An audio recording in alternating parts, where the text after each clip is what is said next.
And welcome back to the Constitutionals Podcast. I'm your host, Chad White.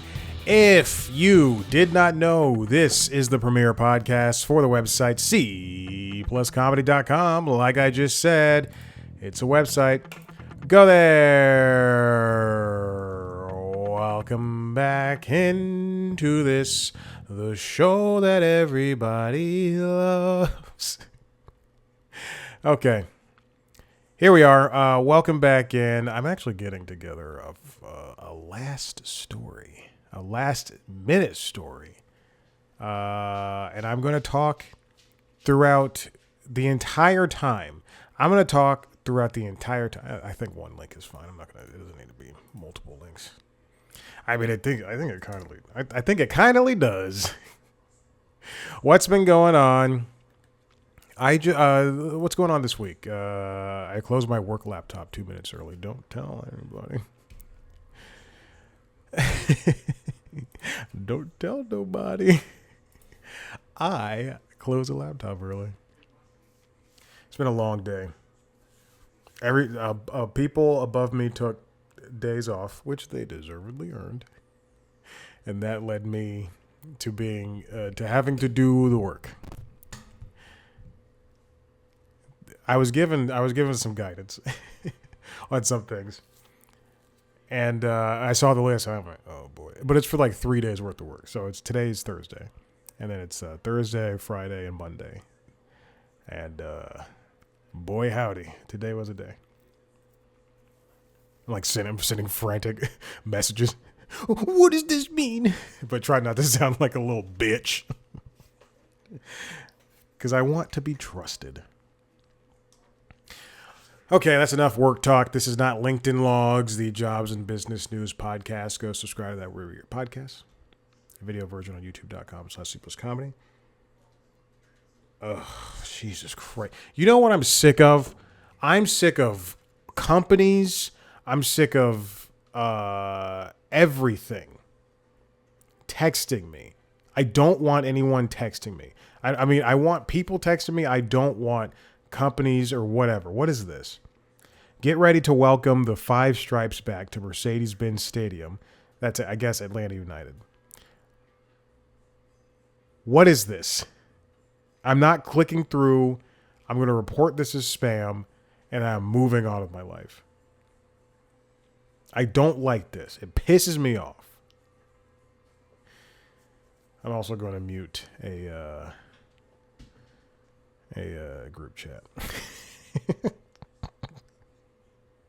I'm part of a World Cup fantasy, I guess, group chat, and because we did the fantasy for a very long time, I was winning, and then I switched off, and then I was in the top three, and then I was second, because all my teams were knocked out, and then I was second for like 2 weeks or a week, and then now I am third.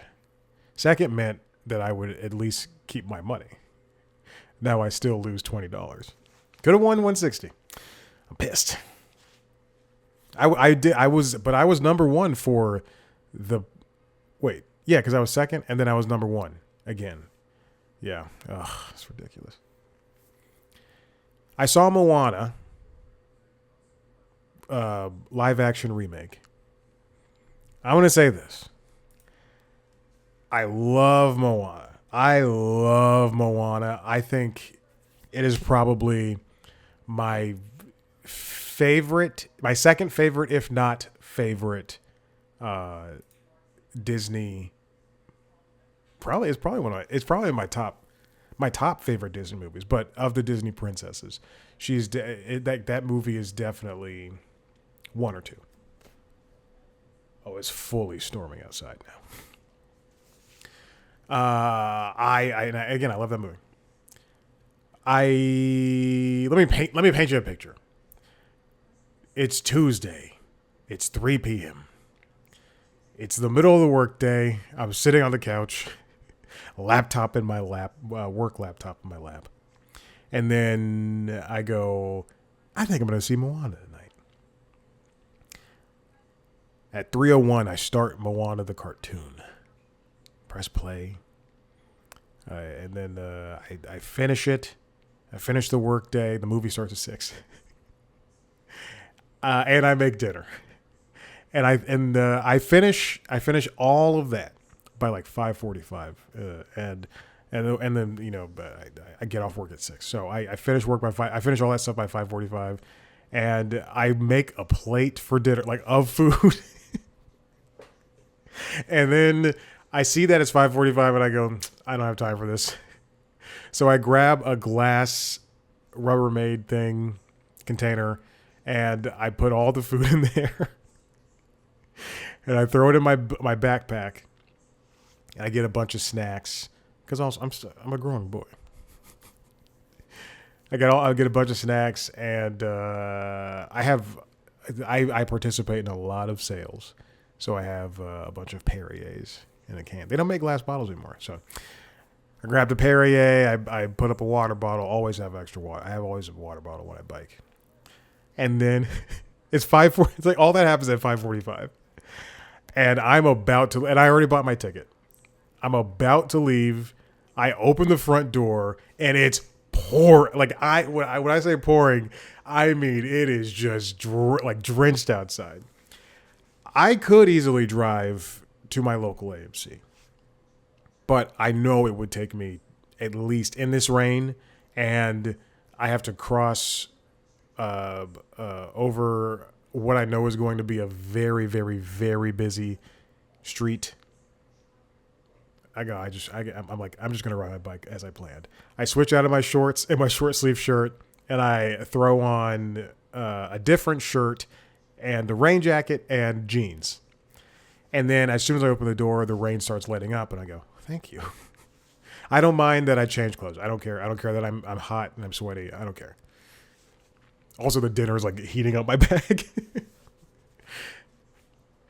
I hop on the bike, and I don't even pump up the tires. The tires are still inflated, obviously, but you have to inflate bike tires basically every single time you ride the bike, or I like to do so.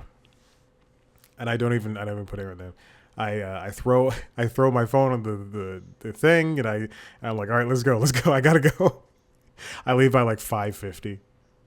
The thing is, no, I leave by like 6. Excuse me. The thing is, I don't want to see trailers. I've seen every trailer. I watch trailers here at home in the comfort of my house. I don't want to see trailers, so I'm prepared to leave at 5:55. Like if a movie starts at 6, I'm prepared to leave at 5:55 and take my sweet time. It's a 10-minute ride, but I'll turn it to 15. But I leave here at 6, and I go, oh boy, it's raining, and I'm leaving directly at 6. And I know there's going to be at least 20 minutes of trailers. I get there at like 6:11, 6:12. And then lock up my bike. I walk in, take a picture of the... What I do is, because I record my bike rides on the old Garmin here, when it uploads to Strava, I like to take a little picture of the movie poster, so I can post it with the coming home and a little tiny review of the movie. I get in there. First of all, I thought I was going to be doing this since like last Saturday, so I kept looking at the tickets, and usually when you like a Tuesday showing of a movie has people buying tickets. Moana 2026 did not. And then by 3 there were maybe like 7 or 8 other people bought tickets. I walk in there. I sit in the row I choose to sit in, away from people, on the edge. If you ever want to murder me, that's where I am. The one time I felt like scared in a movie theater was I saw Scream. I saw like Scream. What was the first one with Melissa Barrera and the Jenna Ortega? So I did not see that in theaters. I saw the second one. Anyway, it doesn't matter. Who cares? But I was the only one in the theater. It was the last day of the movie, and I chose not to sit up front like I usually do. I chose to sit in the middle, and at that point I was like, oh, someone might come in here and murder me. I don't know why. I was really feeling myself. I really enjoy those Scream movies. I saw the last one. It was spoiled for me because I went to Anna Camp. I went to her Instagram and she posted spoilers, and I was like, shit. And I went to go look at her. So I'm at the movie, sitting there enjoying myself, eating my dinner. I when I walked in, the trailer for Hexed was playing. Well, no, it was just starting, and that was the last trailer. And I was like, thank God. I'm munching down my dinner. My chicken, my mash. I got a sweet potato that I turned into a mashed potato. Not sweet potato. It was a baked potato that I turned into a mashed potato because I scooped out the innards and I put it inside the glass container at the bottom, and then chicken breast, and I cut that up, and baked carrots and zucchini, and zucchini squash, and I just put all that in there. It was a cool little smorgasbord.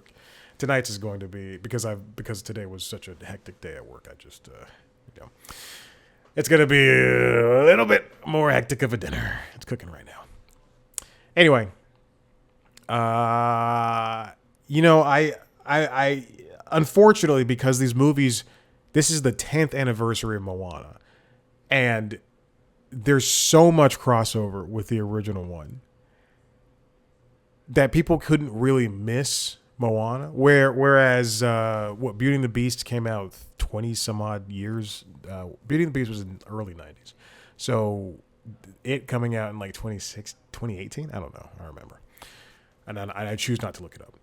But people could miss it in the same way that, Snow White, that was 70 or so years. I still have not seen that.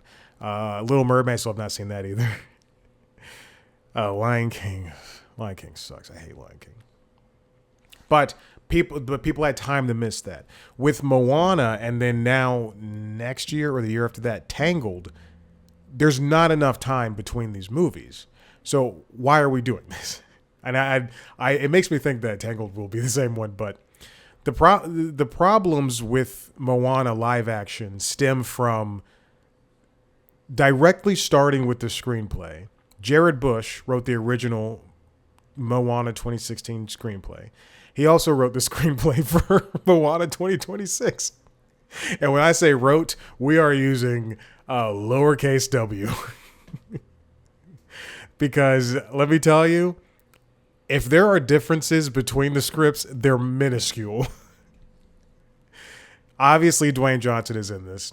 Obviously, Jermaine Clement is in this. And that's where the positives stop. Now, I enjoyed this movie the entire time. The first 30 minutes, because I just watched Moana 2016, and I've seen that movie 100 times. I was laughing the entire first 30 minutes of this movie, going, "Oh, this is directly from the cartoon." And what sucks is things that they did in the cartoon do not translate to live action. So why would you even try it out? There, like when Maui tricks Moana to being stuck in that cave when they first meet, he takes Hey the chicken, and he looks at the camera and he goes, "Boat snack," in a high voice. "I will not be doing it." He does that same joke without looking into the camera in live action, and it is so unfunny. It hurts how bad it is, how bad that line is. Speaking of bad, this movie was shot in 2024. They held it for a year and a half. It looks bad. It looks like a Disney Plus movie. It doesn't it look like the stuff that is actually on an island or is in sand looks great. But then you see the backdrops and it just looks so poorly done. Everything looks so poorly composited. However,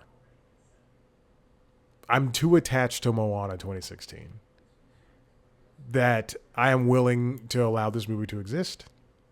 I am so happy that all of these for lack of a better term. People of color acting in the movie. Every single person in this movie is a person of color. That's amazing. Jermaine did a wonderful job as Tamatoa again. He had like one extra line. They did not do the tag from the end of the cartoon where he was who was on his back. I think Dwayne did a good job as Maui. And so much so that I'm going to go as Maui for Christmas. Oh, for Christmas. For Halloween. The young lady, Catherine Lagagiaya, she did a great job as Moana. She sang really well. She did what she could with with this. A lot of the shitty things that Jared Bush left in there. It's not an insult, but like truly, it felt. There were moments of this movie where it felt like he went to the entire scene, went to final draft, clicked, and then held it down, and then went over the scene and pressed Command C or Control C. I don't know if he's on a Mac or a PC. And then he went to a different final draft and went Control V, Command V. Oh my gosh. People, I guess people were making fun of Dwayne's hair in the movie, which, yeah, I mean, sure, he's wearing a wig. Obviously, he's bald. And they gave Moana's mother, played by the gorgeous Frankie Adams, the entire time. Every time she popped on screen, I'm just sitting up like this. But Frankie Adams did an excellent job, and they gave her a little bit more things to do. Like after the grandmother, played by Rena Owen, passes away, they, instead of just having Moana leave because the grandmother told her to go on the trip, the mother comes up and helps her pack, and it's not silent. It's a wordless scene, and it works. There's also there's too much context. This movie's like 115 minutes, 117, and it's 115. It's the same length as the cartoon, which was already a little bit long in the tooth. But because it takes like 30 minutes for her to leave the island. But there are some places, like with the mother telling Moana with her gestures to go, where it works. But then there's other things where there are lines where they over-explain something in the cartoon that did need to be explained, but they'll over-explain something with like one or two extra lines, and then you go, well, this is too overcooked. It's a chicken breast that was cooked to 175 instead of just a 160 and letting it cook through to 165. Take it out of the oven, let it cook through 165. Like there's a scene in the middle of the movie where there's live from the live action movie that's not in the cartoon, where after they do they fight Tamatoa. After they fight the fire monster the first time, which turns out to be the goddess or whatever, they fight the fire monster for the first time, and they lose.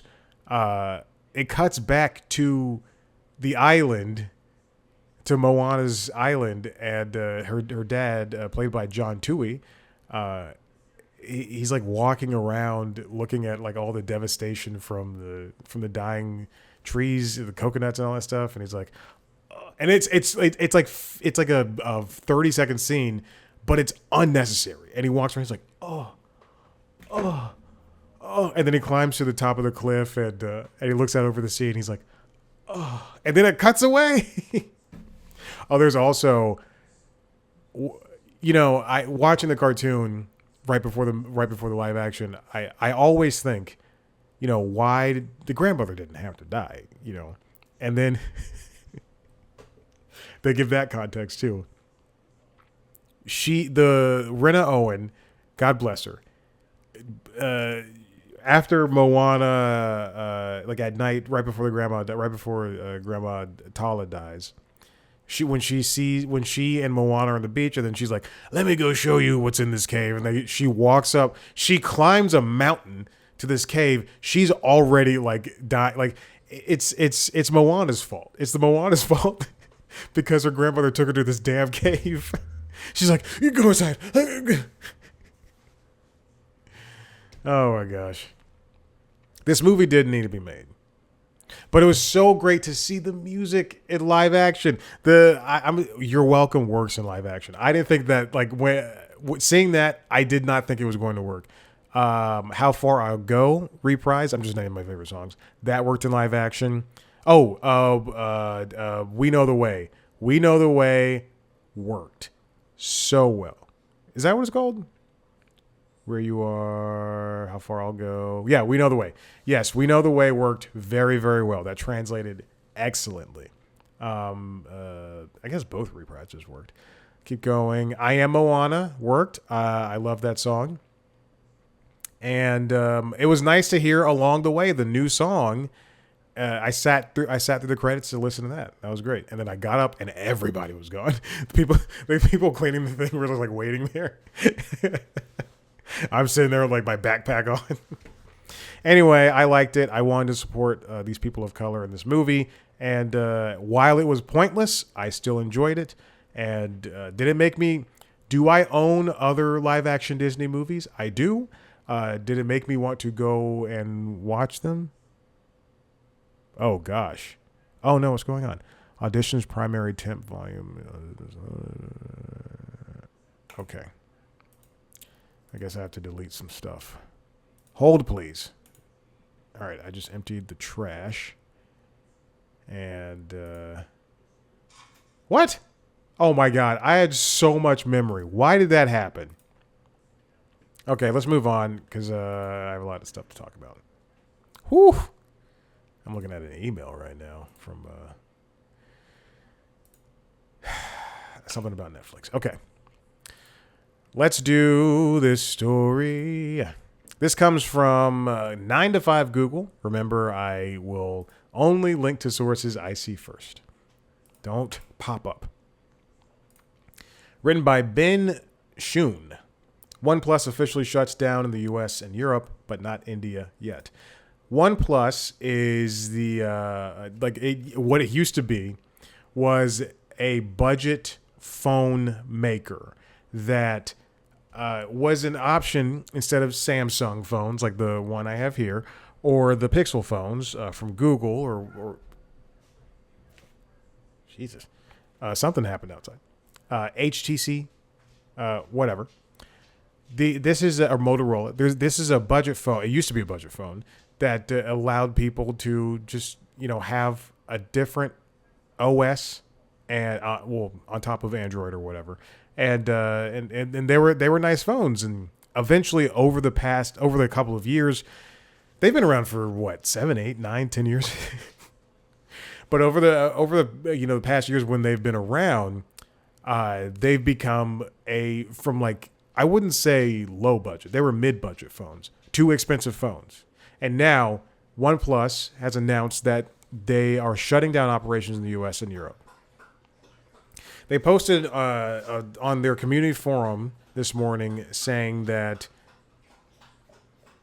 as part of a proactive global strategy adjustment, OnePlus has decided to conclude new product rollouts in Europe and North America, which means they're not releasing anything new.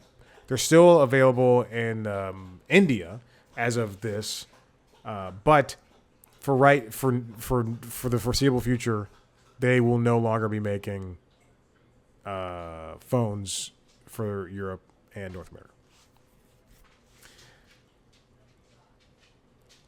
A notice has appeared informing customers of this change on the OnePlus store, while products such as OnePlus 15 remain available for purchase. Presumably, products will sell out soon and not be restocked under the operational changes. For OnePlus users, they announced that they will be supporting the phone starting with Android 17, and it's not going to end support. You'll get OS and security updates. Warranty repair services will also remain. So if you have a phone right now, you're good. But you're probably done. We'll probably seen the end of a phone maker. This is this could be up to anything, including the RAM shortage, the memory shortage, really of everything, all technologies. Um, it could be that people just aren't buying their phones. Not enough people are, but there's a lot of changing things in technology, mostly because of AI, and then also because of the Strait of Hormuz and all that jazz, and then supply chain issues and whatnot. We just saw this week that this the Steam Deck, the original Steam Deck, is no longer getting parts made for it. Valve announced it, and unfortunately, batteries, daughter boards. They were still working on the OLED Steam Deck and whatever comes after the Steam Deck. But you can't buy any extra parts. Everything that's out there is going to be out there, which sucks because you would hope that Valve would support this handheld PC device that people love. I know I spent this is not an over exaggeration. I spent the last week and a half without a Steam Deck because the update that came out 2 weeks ago, I jumped on it. And like I always jump on updates, like my phone, my iPad, the Mac, whatever. I always jump on updates, and then people are like, nah, I never update anything, but I want to see new features. The Steam Deck, this is the first time it bit me in my ass. I sent the update through, my Steam Deck turned off, it would not turn back on, it boot looped for a week and a half. I did everything I could, everything I knew. I went to the BIOS settings. I tried to roll back. I couldn't roll back the what's it called? The fucking operating system. That's it. I couldn't roll back. I was pissed. I reached out to Valve support, Steam support, and they got back to me and then did not respond. All I see online is, their support's so nice. They helped me raise my children. Oh, they cured my kidney cancer. And then I reach out. They give me all the information I've already done, with the exception of reflashing Steam OS on the Steam Deck. And then I responded, and then no response.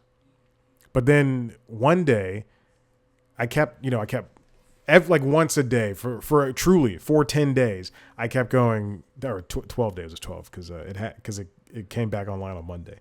I kept plugging it in, redoing everything, but doing all this different shit, let it sit for an hour and go through the boot loop for an hour and see what's happening. Nope, it always get hung up on my opening Steam video.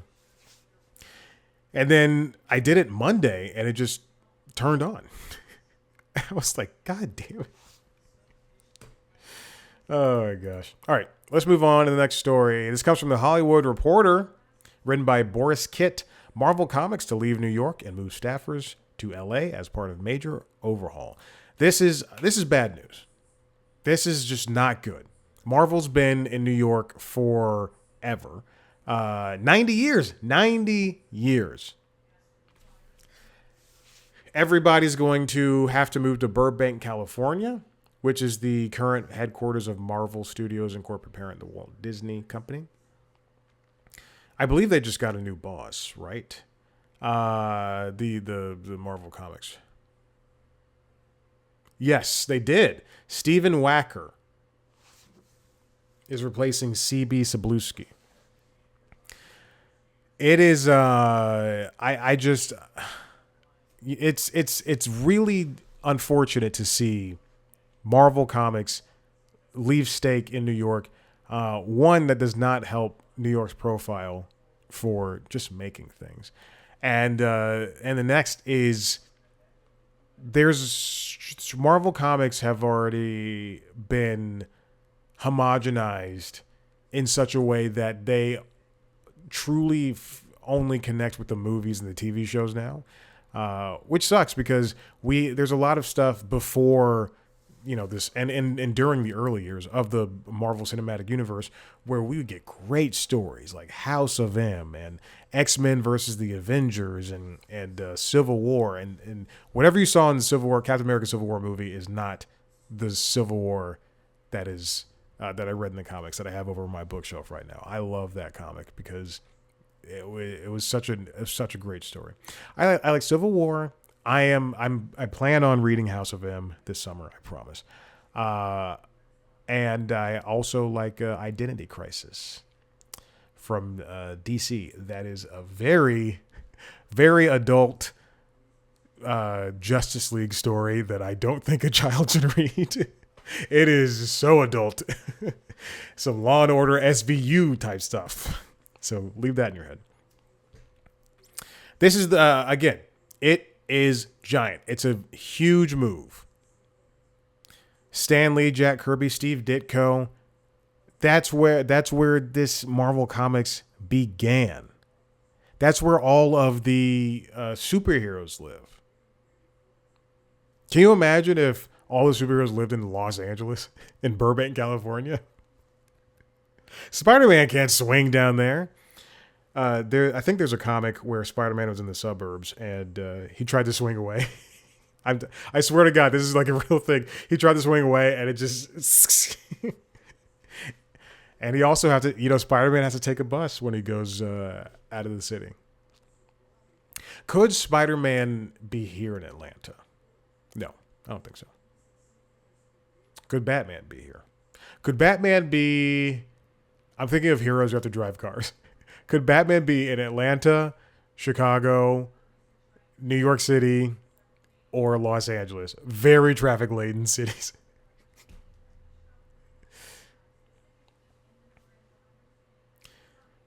So just over 100 people will have to relocate to California by July 2027. Oof. That stinks. It's consolidating is not going to make anybody, work better or work harder. And get out of here, bug. Sick of these bugs. Can't open the doors. It's too hot and too wet sometimes. Did I get it?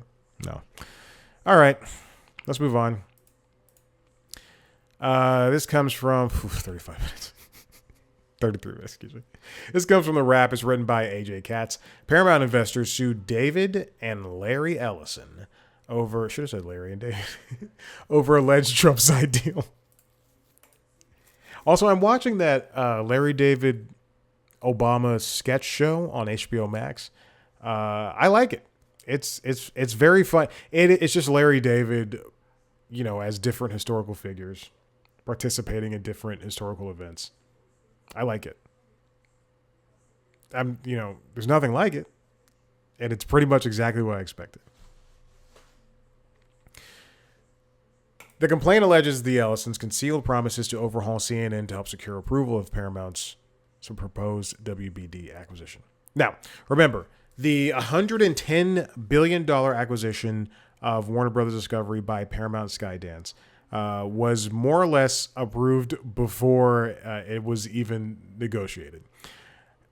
There is an issue, though, now, I spoke about this last week, where 12 states are suing because they don't want to. Did I talk about this here or on LinkedIn logs? I don't give a shit. 12 states are suing so that the deal does not go through because they're saying it's antitrust in the same way that Tegna and Nexstar is antitrust. And the 12 states are correct. I wish more states would join in. Now, one of the biggest parts of this deal is Paramount Skydance told shareholders that for every quarter after September 30th that the deal does not close, they would get $650 million per quarter. So really, shareholders only did this for money. Now that this deal has been kind of paused, people are looking at the very specifics of it. And by people, I mean shareholders. The lawsuit was filed on Tuesday on behalf of Paramount shareholders who are in the other camp. which alleged that, again, Warner Brothers shareholders signed off on the deal for Paramount Skydance to buy Warner Brothers Discovery. Alleged that the Paramount shareholders alleged that the Allisons entered into an undisclosed agreement to overhaul CNN to better align with Trump's administration views on news media in exchange for political support for the transaction. The suit characterized the alleged arrangement as a corrupt side deal that was never disclosed to investors. According to the lawsuit, the alleged agreement exposed the company to legal and financial risk while breaching fiduciary duties owed to shareholders. I do not doubt that this is true. It's the same thing that's kind of happening with CBS News, where they are bending the truth in order to align with the Trump administration. And this is something that pretty much everybody at CNN and everyone else who was against this deal believed was going to happen. And I don't necessarily know if the court will listen to this and take that into account when who's allowing the acquisition to happen. But it is just not. This is funny. Tonight, they're speaking of news and in the broadcast, at least in the broadcast term, and the president. ABC and NBC declined to broadcast Trump's address, shift live coverage to streaming news platforms. I wonder if Fox Broadcasting won't follow suit. Surely not. CBS News will definitely not. Well, it depends on who owns the Fox Broadcasting. Anyway, it's just it feels like, in the midst of people, shareholders, companies, whatever, wanting to get as much money as possible and lay people off and not let people have, lives anymore, while they have all the money in the world, it really feels like there still are pockets of people willing to fight for exactly what is right, because we can't lose another institution of news, and especially one of the biggest bodies of news in the world, because of some president wants to, not be made fun of or whatever. I hope it goes through. I hope this goes through, and that's it. All right, this next one comes from The Wrap. It's written by Drew Taylor. Why Cartoon Network shows don't necessarily need Cartoon Network. If you haven't noticed, in the recent years, Cartoon Network has been airing in the same Disney Channel, and Nickelodeon. Unfortunately, kids are glued to their devices. They're getting entertainment elsewhere, and linear television is really losing out on viewership, which means that the Disney and Paramount and Warner just don't want to produce more family-oriented shows. That won't make them money. Now, Cartoon Network, though, is producing those shows, but for other platforms. There's the Merry Little Batman, which turned into Batman and Little Batman. I don't know. I forgot what that show was called. I watched that show, but I forgot what it was called. Let's just say Little Batman. That show went to Prime Video, and the movie went to Prime Video. Speaking of Prime Video, they also got Batman Capes Crusader, and there's a new Adventure Time spinoff, Side Quest, that went to Disney Plus and Hulu, alongside the Amazing World of Gumball sequel, The Wonderful World of Gumball. I think that's what it's called. And you know what? Oh, and then we have a return to the regular show with the Lost Tapes, but that's airing on Cartoon Network linear. And it turns out all those shows are doing well. Cartoon Network has learned that they don't necessarily need to put their titles on their platforms.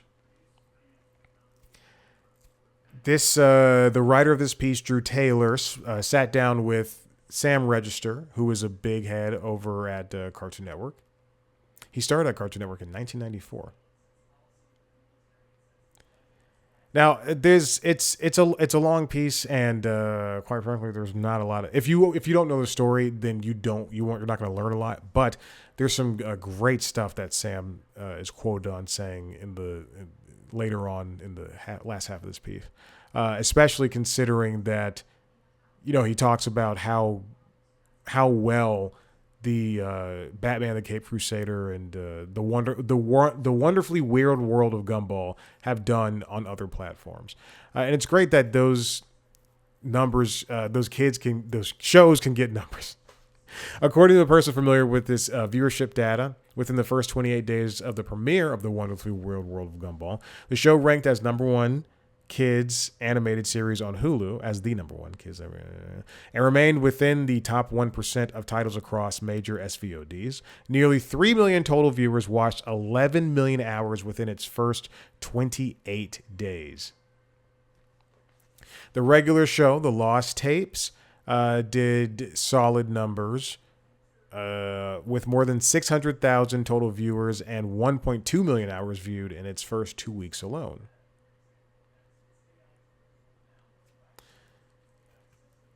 It's mostly, as Register puts it, because Cartoon Network has this amazing Cartoon Network Studios IP that is valuable to potential partners in both internally and externally. And he's right. It's Cartoon Network people are going to watch these shows because they like Adventure Time or Batman. There's a new Steven Universe spinoff called Lars of the Stars, and that's going to Prime. And hopefully it will do well there. And in the meantime, people can, maybe Steven Universe will get a second life, or a third life rather, on Hulu, and then maybe they'll even put it on Prime. Why do you think they kept going back to Ben 10? Cartoon Network does have some new shows coming for linear, which is good, and then they will also obviously do stuff for the other ones. All right, here's the last one. This comes from Variety, written by Todd Spangler. Netflix Q2 earnings results in line with expectations. Stock drops on lower Q3 revenue outlook. Netflix does a little data dump, as we'll just refer to it. Hold on. I'm looking for the God blessed piece. Netflix does I'm just going to link to this one. Netflix does a data dump. This comes from Jennifer Moss. Netflix has stopped releasing viewership data every 6 months. Will shift to annual reports. So the stocks dropped because the data dump for this January to June 2026, and by data dump, it's just viewership numbers and essentially quarterly results for what their shows are, what their shows and movies have done. This is I'm sorry, I'm looking at something that anyway. this is something that has affected their stock in the past, and by doing this, by initially reporting the numbers, they were kind of working in line with what the Nielsen rating system was already doing. The Nielsen's, when I said 600,000 viewers for the regular show, The Lost Tapes, on Cartoon Network Linear, that is from the Nielsen rating system. They track people's watching and viewing habits and report basically accurate numbers for what's happening, or for who's viewing what, and for how many people are viewing what. Because of streaming, we never get those numbers, and a company like Netflix or Hulu or Prime, they can all say, so many people are watching it. It's so popular. And then when a show is abnormally popular, prior to them releasing their ratings and their data dumps, they would be like, Stranger Things season 2 got 128 million unique views in the first 82 hours of it premiering. Those views are counted differently for every streaming service. For Netflix in particular, I believe it's the first 15 minutes of a movie counts. In the same way that if you watch like the first 5 minutes of an episode, I'm saying those numbers. They're very low, but it's basically in line with what they believed. Now, as what is viewed, I think for a movie it's 30 minutes, and for a TV show it's 15. Whatever. Anyway, then at some point, the companies started releasing their numbers. In terms of Netflix, they started a website which allowed for anybody to just look and see, oh, I can't think of anything. What's a show that's on Netflix? What's the show that's on Netflix? Stranger Things. Stranger Things season 3 got 730 million unique viewers within a week. So you would see those numbers yourself, except they'd make it a little bit more digestible. But a few times it did these data dumps, it was not great for Netflix's stock. Now they're not within the past. Bloomberg. This is from Bloomberg. I'm sorry, I can't even look at the fucking story. Within like the past, I think week or so. Yeah, within like the past 2 weeks, Bloomberg put out a feature piece regarding why Netflix cancels shows after 2 or 3 seasons and the major drop off to the viewers because of seasons 2 and 3 or whatever. And it just turns out it's just because there's a lot of factors, but it boils down to the distance between seasons. Sometimes shows take a couple of years, and Netflix is always canceling, so people just cancel their Netflix and don't want to return because there's no reason. Why would they watch the show if it's not going to come back? So Netflix is deciding to stop these data dumps, and they're going to shift to annual reports. Ted Sarandos said, in aggregate, we are not seeing any material change in our second season viewing compared to the season ones. Our second season are performing well within our bands of expectation. We very often see drop off from season 1 to season 2. It's very common in the industry. Blah blah blah blah blah blah blah blah blah.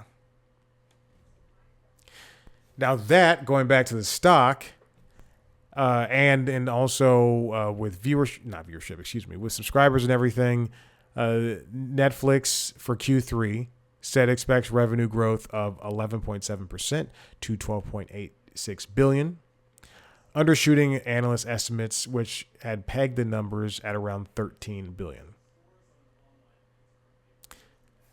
So the streamer projected an operating margin of 33.2% for the September 2026 quarter versus 28.2% in the quarter a year ago. And after hours trading, just a couple that started about an hour and 46 minutes ago, Netflix dropped 9%.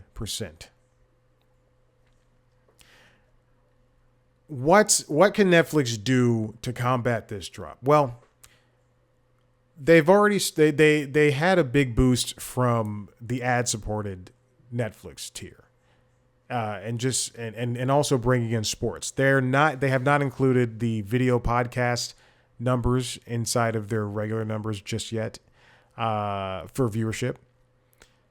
I'm going to guess that those numbers are not high at all, and I think we will see a reduction in video podcasts on streaming services as soon as these contracts are up. I feel as though that we will see that happen in the next 3 years, is that we will see a retention when it comes to video podcasts. Everybody has one now, or has syndicated ones on Hulu. I see it on Prime Video. It's all there, man. I hate it. So what can Netflix do? I would not be remiss. Excuse me.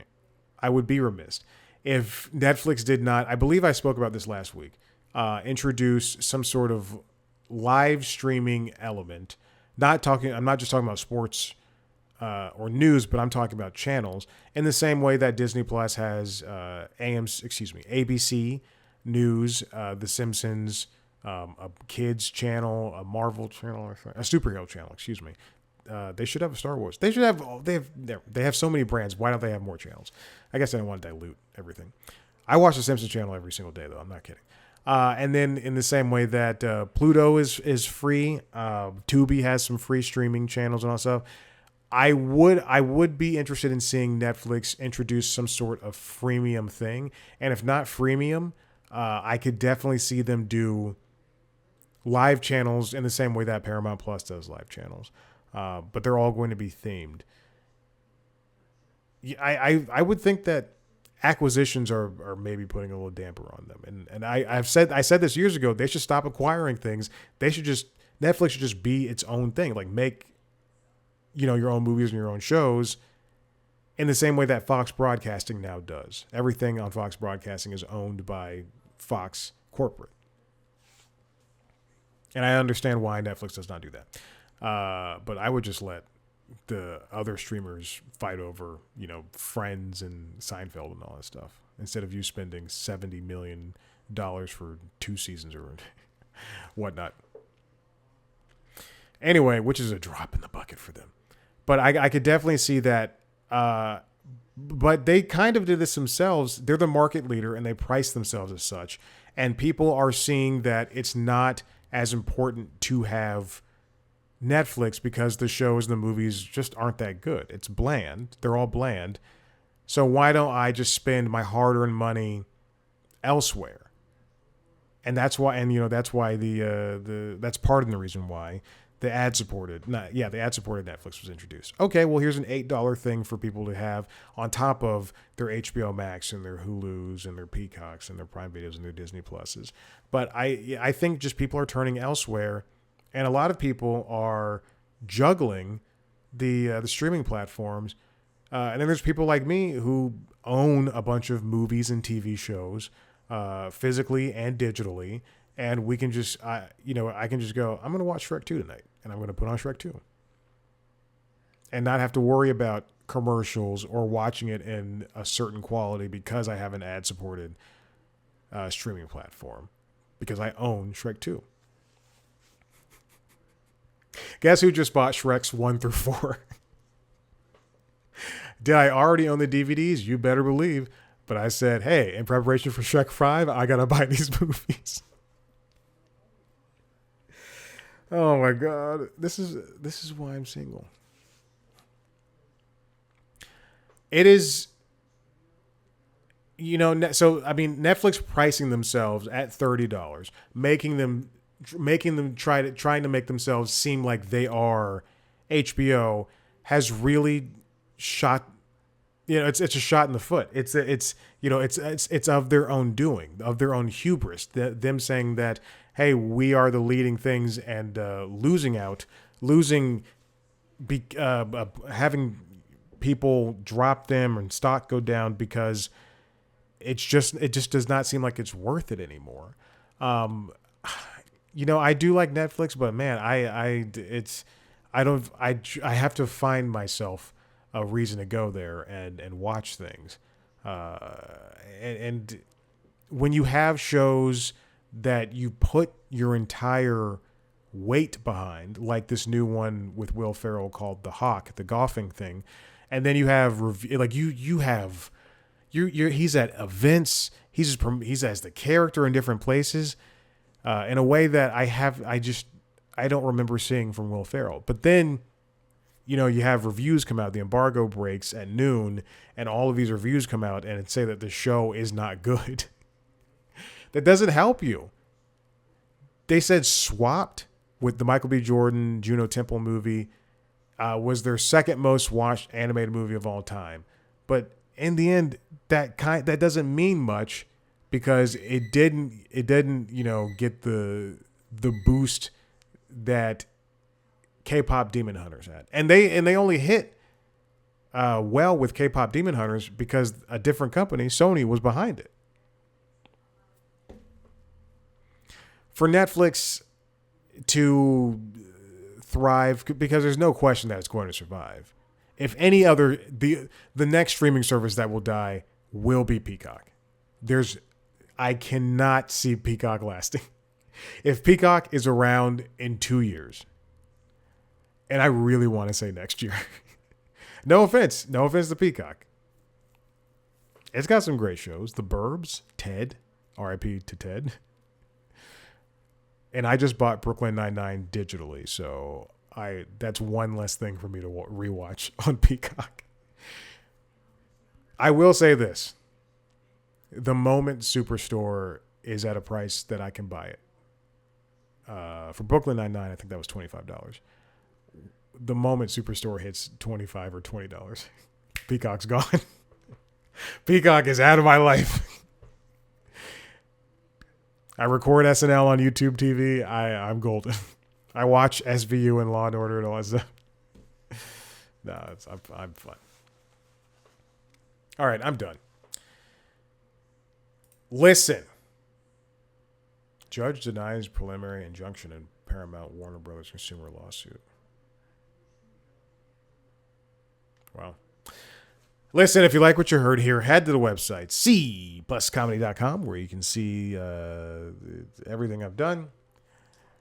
I just put out an interview with Francisco Ramos, I think.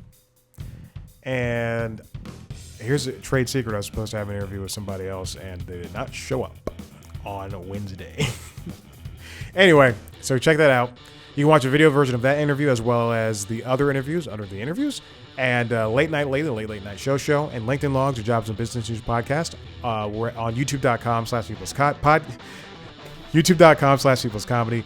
Subscribe to those shows over your podcast. Follow us on social media, Blue Sky, TikTok, Instagram, and YouTube at @CPlusComedy. Me on those platforms at Chad Black White. Thank you so much for listening. We'll see you next time. Bye.